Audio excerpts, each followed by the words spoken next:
Here. Meanwhile, let's run the floor. Big night in the NBA last night. We showed you highlights of this one. Anthony Davis greeted with boos in his return to New Orleans last night, but he put on a show for the old fans. He scored 41 points, added 9 boards. The Lakers came from way behind to win, 114-110. Elias tells us the 41 points he scored are the most any player has ever scored in their first game against a former team in NBA history.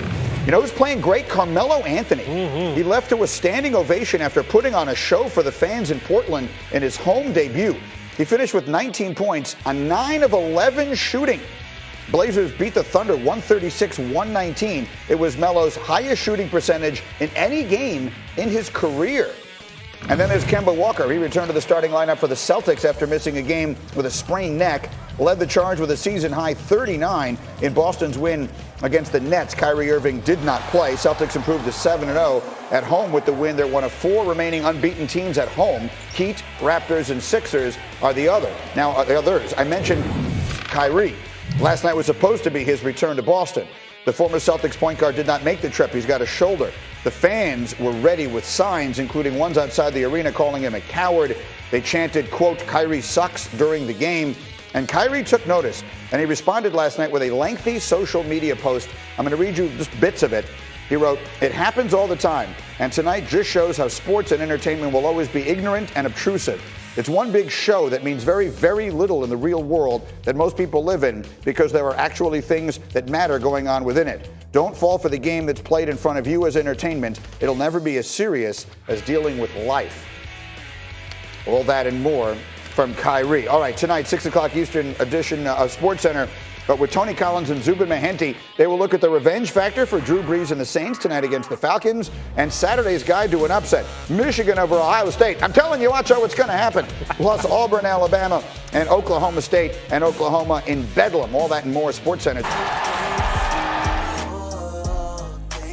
Everyone remembers Leon Lett and the mistake on Thanksgiving. Do you remember the Cowboys didn't lose another game that year and wound up winning the Super Bowl? That's a whole other question. Here's the question for this moment for you from Sneaky Hembo. Who was the all-time leading passer in games played on Thanksgiving? The Cowboys play every Thanksgiving. I grew up in Dallas and saw Tony Romo play every game. So I'm going with Tony Romo, Greeny. Simple as that. Which is the other team that plays every year on Thanksgiving? Maybe the Lions? The answer is Matthew Stafford. According to Elias, Matthew Stafford has thrown for 2,705 yards in 9 Thanksgiving Day games. I was close. I don't know how you make that close. What exactly would make that close? It's the wrong team. I don't think it's close at all, actually. Whatever, Greeny. I'm not sure you could have been a whole lot farther away, to be honest with you. But if you want to feel good about Matthew Stafford was born in Dallas. Okay, fair enough. So you're that kind of close. Speaking of Dallas, let's get to them. Because Jerry Jones had something very interesting to say when talking about Dak Prescott's contract. Remember Dak Prescott's contract? That thing that we talked about every single day at the beginning of the season? Well, he was asked about it yesterday, and he said, quote, "I'm not known as a guy who gets hand cramps when I'm writing checks, but I want to win football games." And that was on Good Morning Football, I see, yesterday. And you were saying, Acho, that was part of a larger conversation in which he does not seem as though he wants to tie himself to Dak Prescott, and there's something troubling about that. To me, this might be one of the most idiotic things Jerry Jones has done in the last decade, not signing Dak Prescott earlier on, because you're undermining yourself, Jerry Jones. What I mean by that is you sign Zeke to a long-term deal, and you do that before the season. After Zeke has been suspended, Zeke has held out, Zeke has gotten in trouble. Dak Prescott has done everything you have ever asked, and he's done it at a high level on the field and off the field. To sit here now when asked about his contract and say, well, I just want to win games, I understand that, but the only way to win games is to keep Dak Prescott healthy and happy. Listen, Dak Prescott was drafted in the 4th round. Yeah. You've developed this guy. He's been behind, only second to Tom Brady is the winningest quarterback since he's come into the league. Speak on it, Wood. What more do you need to see from Dak Prescott? He's elevated this year to an elite level playing quarterback, and you don't want to reward that guy? Like, there's legit hesitation by Jerry Jones to reward this guy? It makes no sense. Put this in perspective.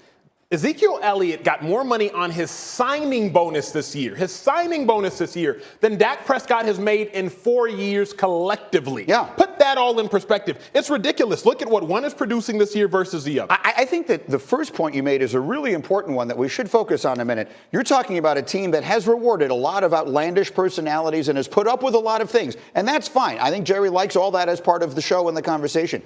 But here is the guy you want to make the example of. We're not going to go to the wall for this guy. He's done everything you could ask a football player to do, to your point, on and off. Greeny, this is a guy that Dak Prescott shouldn't have to ask to be paid. There are some guys that need to ask, some guys that need to hold out, some guys that need to cause a ruckus and cause chaos.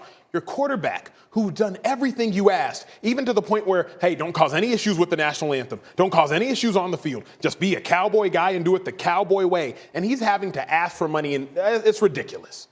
It surprises me, to be completely honest with you, of all the different ways to have played this and all the contracts that they've taken care of recently and everything from any number of players who've had all kinds of off-the-field issues that they've given opportunities to, et cetera. It really does surprise me. This is the spot. They've chosen to draw a very confusing line in the sand. So that's one NFC East quarterback. Let's go to another.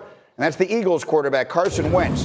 He has been a full participant in practice this week after sustaining a bruised middle finger on his throwing hand Sunday against Seattle. Former Eagles quarterback Michael Vick had some unflattering comments about Wentz, and he said, I quote, "He will fail in Philadelphia. The bar has been set so high by Nick Foles. Regardless of when he came in, Foles did what he did and won the Super Bowl. The ceiling has been set. Along with Carson Wentz's character, which has been questioned by his teammates and the public, it just makes it difficult for him. I think he's fighting an uphill battle week in and week out. To win, to be a good teammate, it's a lot. It takes a lot from you to handle that responsibility." Wow, that's Michael Vick. Again, the words, he will fail in Philadelphia, and citing A, Foles, and B, Wentz's own personality and character. What do you make of that? Well, listen, I'm not ready to go that far as for what Michael Vick said, but here's what I will say. First of all, when you look at the Eagles receiving core, Michael Thomas from New Orleans Saints averaged more yards per game than the whole Eagles receiving core combined. Correct. That's how bad they're playing this year. Now, with that being said, when I look at Carson Wentz, we've talked about this ad nauseum, Greeny. It seems like this team doesn't play for Carson Wentz like they did with Nick Foles. And that means something. When you have a rapport, or when you're a leader of men and guys want to play for you, it just doesn't seem like that locker room really responds to Carson Wentz. I don't know what it is. And once Nick Foles moved on to the Jacksonville Jaguars, they rewarded Carson Wentz with a contract almost like to massage his ego, to let him know, like, hey, you're our guy, when you really only had one elite season in Philadelphia. The comments really hurt me to hear because they might be true. But for me, Woody, we got to stop blaming the receivers. And I've seen a lot of blame placed on receivers this year. But when you're paying Wentz excess of $100 million, he has to take some fault. And I want to show everybody just why Wentz has to take the majority of the fault. Watch the Seahawks game. This is a past weekend.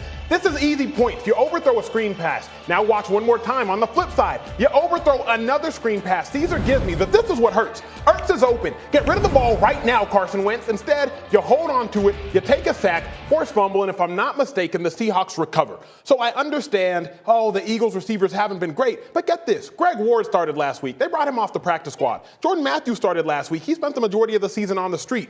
Carson Wentz, you're making $100 million before the games. Make sure your receivers are going to be in the right place. I can't stand when blame is put on guys. They're not compensated like you are, Wentz, so you got to take the blame. And it's also worth pointing out, Rex Ryan said it Monday here on our show, he goes to work every single Sunday in a stadium that has a statue of Nick Foles outside. That has to be something, right? Yeah, the problem is, and again, Nick Foles is a great dude. He was my roommate when I was first in Philly. Phenomenal guy, but here's the problem, Greeny. What the Eagles did right in starting Nick Foles and having no beef over the last 2 seasons, we're now seeing the negative effects and the negative impacts of it. Imagine going to work, Greeny, you walking through this door and you see a statue of another analyst, another lead show host.